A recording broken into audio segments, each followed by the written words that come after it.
Hello and welcome to Lesson 12-2.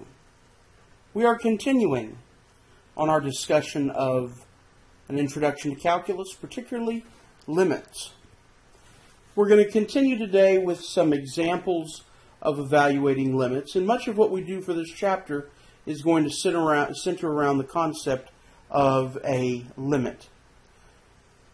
Recall for a moment that we could not simply directly substitute in a number if the bottom number of the fraction became 0. In this case, we have x as x approaches negative 3. And if I were to evaluate it with respect to negative 3, I get negative 3 squared, which is 9, plus negative 3, which is 6, which minus 6 is 0, over negative 3 plus 3, which is 0. So I'd have 0 over 0. So we're going to discuss today two or three techniques, two or three examples of how you can basically get to the point of evaluating limit, how you can manipulate the problem, work the problem, so as to be able to reach the limit.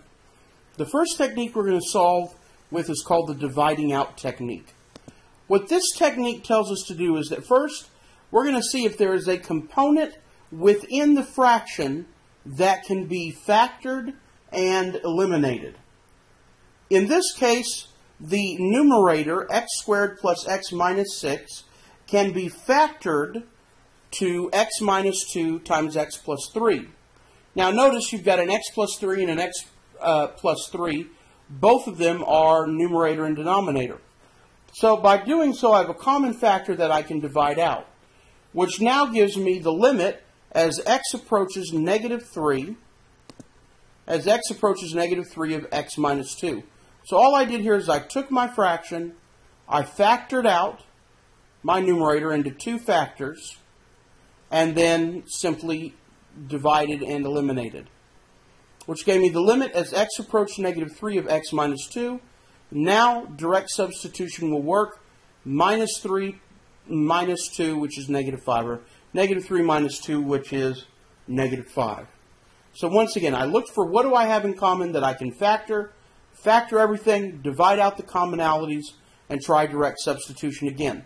You could, of course, draw out some tables and evaluate the graph to the left and to the right of negative 3, but when at all possible, even though I want to verify with the graph of the function, I also prefer direct substitution because it's just cleaner than making a table.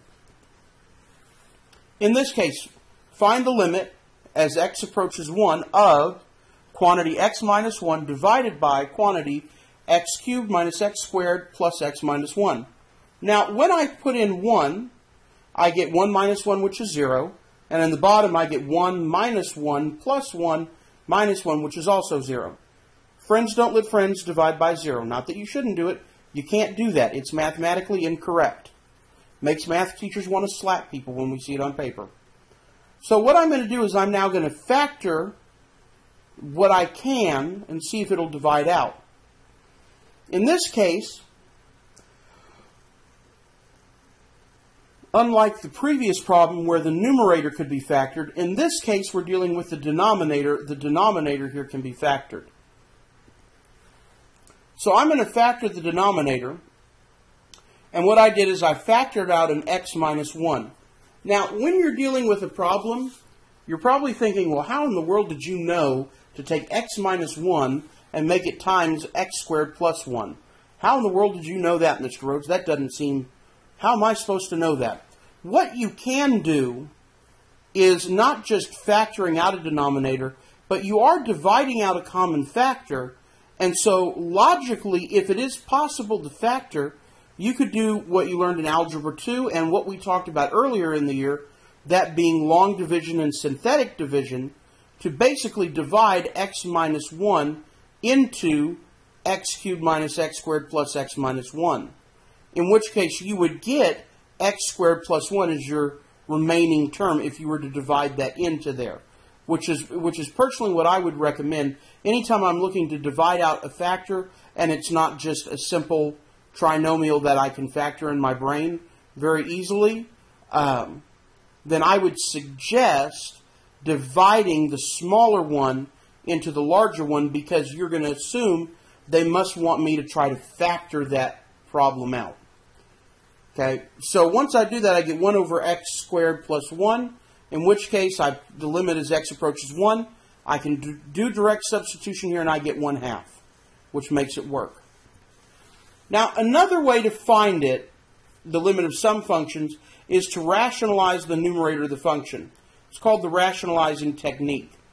Recall that rationalizing the numerator means multiplying the numerator and the denominator by the conjugate of the numerator.